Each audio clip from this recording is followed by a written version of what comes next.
আরও একটা ডিসেম্বর, আরও একটা অধ্যায় শেষ। তবে এই অধ্যায়টা আমার জন্য একটু অন্যরকম ছিল। জীবনের প্রথম বোর্ড এক্সাম থেকে শুরু করে টিনেজারের শেষ বছরটা এই বছরই আমার শুরু হয়েছিল। ভালো খারাপ সবটা মিলিয়েই তো জীবন। বোর্ড এক্সামের রেজাল্ট আমাকে বুঝিয়ে দিয়েছিল আমার ভালোতে কারা খুশি আর কারা খুশি নয়।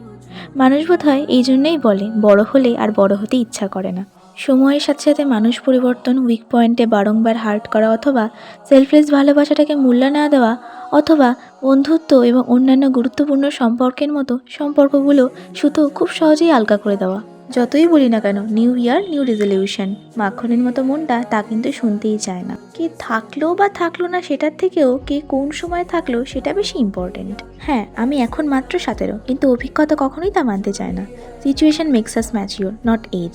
আমার কাছে সেলফ রেসপেক্টের থেকে ভালোবাসাটা অনেক বেশি ম্যাটার করে, কারণ যে ভালোবাসবে সে কখনো সেলফ রেসপেক্ট নষ্ট হতে দেবে না। শেষে আমি সবটা কখনোই অন্যের দোষ দেবো না। হয়তো আমারও অনেক ঘাটতি ছিল, নিজেকে কতবারই আর অপশন হিসেবে দেখতে ভালো লাগে। তাই হোক, তাই নিউ ইয়ারে আমার একটাই কাজ থাকবে, সমস্ত ঘাটতিগুলোকে পূরণ করা। সবটা তো আর খারাপ হয় না, অনেকটা ভালোও ছিল, সেটা না হয় অন্য কোনো দিন বলবো। আপাতত টাটা। নেক্সট পার্ট দেখতে হলে অবশ্যই কমেন্ট করো।